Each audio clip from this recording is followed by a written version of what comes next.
আসসালামু আলাইকুম, কি অবস্থা সবার? সবাই কেমন আছো?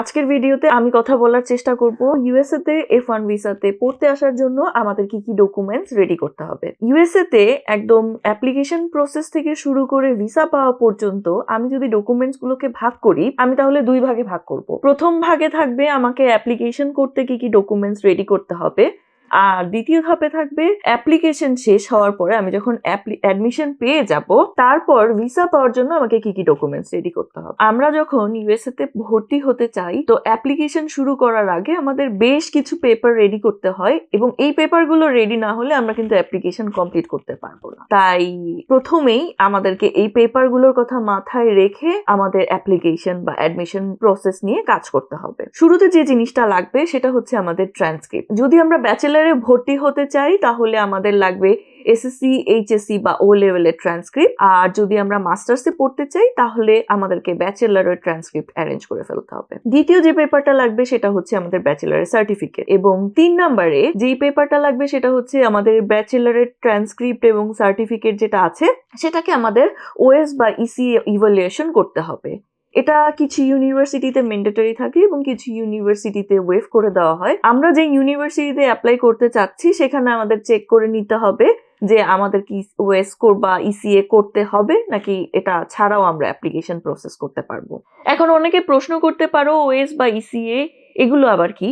ওএস বা ইসিএ হচ্ছে দুটো আলাদা আলাদা অর্গানাইজেশন যেগুলো আমাদের সার্টিফিকেট গুলো ইউএসএ বা কানাডার এডুকেশনাল সিস্টেমের ইকুইভ্যালেন্ট কিনা সেটার একটা সার্টিফিকেট দিয়ে দেয়। এই গেল আমাদের ট্রান্সক্রিপ্ট এবং একাডেমিক জিনিসপত্র। 2 নম্বরে আপনার যে ডকুমেন্টটা লাগবে সেটা হচ্ছে পাসপোর্ট। আপনি দেশের বাইরে যেখানেই যান সবার আগে যেই পেপারটা ডকুমেন্টটা লাগে সেটা হচ্ছে পাসপোর্ট। পাসপোর্ট করার আগে অবশ্যই আপনার সব নামের বানান ইনফরমেশন সব ঠিক আছে কিনা সেটা চেক করে আপনার পাসপোর্ট রেডি করে ফেলতে হবে।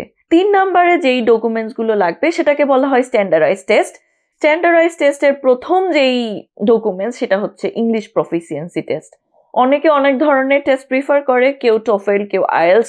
আপনার যেটা প্রিফারেবল সেই এক্সাম দিয়ে আপনি আপনার সার্টিফিকেটটা রেডি করে রাখবেন। 2 নম্বরে যে টেস্টগুলো লাগে সেটা হচ্ছে গিয়ে ব্যাচেলারের জন্য এসএটি বা এসিটি টেস্ট। ইউনিভার্সিটি বা কলেজ অনুযায়ী এটা ডিপেন্ড করে, আমাদেরকে ওটা একটু চেক করে নিতে হবে কোন ইউনিভার্সিটি কি চাচ্ছে। 3 নম্বরে পিএইচডি এবং মাস্টার্স এর জন্য যেই টেস্টগুলো লাগে সেটা হচ্ছে গিয়ে জিম্যাট এবং জিআরই। আপনি যেই সাবজেক্টে পড়তে চাচ্ছেন সেই সাবজেক্টের উপর ডিপেন্ড করে ইউনিভার্সিটির রিকোয়ারমেন্ট চেক করে আপনি যে কোনো একটা টেস্ট দিয়ে সার্টিফিকেট রেডি করে ফেলতে হবে। ডকুমেন্টস গুলোর 4 নাম্বার ধাপে যদি আমি বলতে চাই তাহলে আসে মাস্টার্স এবং পিএইচডি স্টুডেন্টের জন্য কিছু এক্সট্রা ডকুমেন্ট। এই ডকুমেন্ট গুলোর মধ্যে প্রথমেই থাকে হচ্ছে স্টেটমেন্ট অফ পারপাস বা এসওপি। আপনাকে খুব সুন্দর করে একটা এসওপি লিখতে হবে, কেন আপনি এই সাবজেক্টে আসতে চাচ্ছেন, এই ইউনিভার্সিটি কেন আপনার পছন্দ হলো, কি এই ডিগ্রি আপনাকে কি বেনিফিট দিবে আপনার ক্যারিয়ারে, বা আপনি এই ইউনিভার্সিটির ডিগ্রি নিয়ে আপনি কি করবেন লাইফে, সেগুলো সবকিছু নিয়ে আপনাকে খুব সুন্দর একটা এসওপি লিখে ফেলতে হবে। তারপর যে পেপার গুলো লাগবে সেটা হচ্ছে লেটার অফ রিকমেন্ডেশন। আপনার 2 জন টিচার এবং একজন, যদি আপনি জব করে থাকেন, একজন প্রফেশনাল মানুষের হচ্ছে গিয়ে রেফারেন্স লেটার আপনি ম্যানেজ করে রাখতে পারেন। রেফারেন্স লেটার মূলত আপনি জমা দেওয়ার পরে ওরা হচ্ছে গিয়ে আপনার সেই রেফারেন্স পার্সনকে মেইল দেয় এবং ইউনিভার্সিটি থেকে মেইল দেওয়ার পরে সেটা অথরাইজ করে দিতে হয়। তাই আপনি যখন স্টুডেন্ট থাকবা বাইরে অ্যাপ্লাই করার প্রিপারেশন নিবেন, আপনি আগেই যাদের কাছ থেকে রেফারেন্স নিতে চান তাদেরকে ব্যাপারটা জানিয়ে রাখবেন এবং তাদের সাথে সম্পর্ক ভালো রাখবেন যাতে আপনার রেফারেন্স পেতে কোনো সমস্যা না হয়। এবং সর্বশেষ মাস্টার্স এবং পিএইচডির জন্য যেই ডকুমেন্টটা লাগে সেটা হচ্ছে রিজুমি বা সিভি, এবং এটার জন্য আলাদা একটা ফরম্যাট থাকে। তো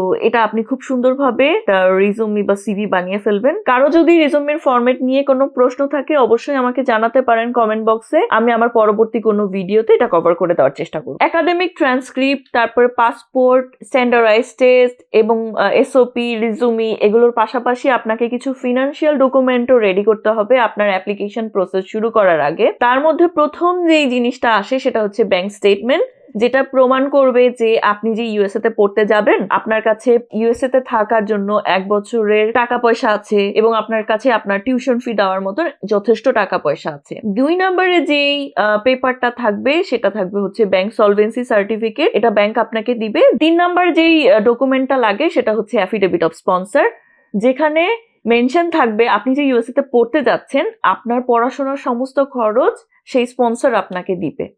তো ওখানে ওনাকে সিগনেচার করতে হবে এবং মেনশন থাকবে যে আমি আপনার সব দায়িত্ব নিচ্ছি, এই টাইপের একটা ব্যাপার-স্যাপার। এই ছিল ফিনান্সিয়াল ডকুমেন্টের পার্ট। এছাড়া আরো কিছু ডকুমেন্ট রেডি করে রাখতে হয়। তার মধ্যে প্রথম হচ্ছে রিসার্চ পেপার। যারা পিএইচডি স্টুডেন্টস বা রিসার্চ করতে চায় তাদেরকে একটা রিসার্চ প্রপোজাল রেডি করতে হয়। এছাড়াও যারা ডিজাইন রিলেটেড সাবজেক্ট বা আর্ট রিলেটেড সাবজেক্টে পড়তে চায় তাদের হচ্ছে একটা আলাদা পোর্টফোলিও জমা দিতে হয়। পোর্টফোলিও হচ্ছে গিয়ে সেখানে আমি অতীতে কি কি কাজ করেছি, কি কি কাজে আমি দক্ষ, সেটার একটা রেফারেন্স। এছাড়াও আমাদের রেডি করে রাখতে হয় যারা হচ্ছে গিয়ে বিভিন্ন জায়গায় জব করছি সেই জবের এমপ্লয়মেন্ট সার্টিফিকেট যেটাকে বলে।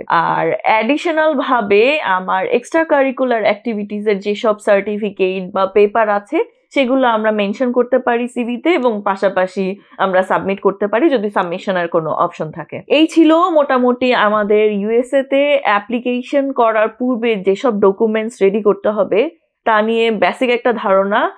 আমি সম্ভবত সবকিছু কভার করে গেছি। যদি কোনো কিছু মিস হয়ে যায় তাহলে আমি পরবর্তীতে নেক্সট যেই ভিডিও বানাবো, যেই ভিডিওতে আমি বলবো যে ভিসা ইউএসএ তে আপনি অ্যাপ্লিকেশন করার পরে আপনার পরবর্তী যেসব পেপার রেডি করতে হবে সেখানে মেনশন করে দেওয়ার চেষ্টা করব যদি কোনো কিছু মিস হয়ে যায়। বাট আমার কাছে মনে হয় যে আমি কোনো কিছু মিস করি নাই, সবকিছু আমি কভার করে গেছি। কেউ যদি ইউএসএ তে অ্যাপ্লাই করতে চাও প্রথমে হচ্ছে আগে একটা খাতা কলম নাও, তারপরে সব কিছু সুন্দরভাবে নোট করো। একটা একটা পেপার তুমি চেক করো যে আমার কাছে কি কি পেপার আছে এবং কি কি পেপার নেই। যে পেপারগুলো আছে সেগুলো তো আলহামদুলিল্লাহ, আর যেগুলো নাই সেগুলো নিয়ে এখনই কাজ শুরু করে দাও যেন পরবর্তী সেমিস্টার তুমি ধরতে পারো। এই ছিল আজকের ভিডিও। দেখা হবে আগামীতে নতুন কোনো ভিডিওতে। ধন্যবাদ।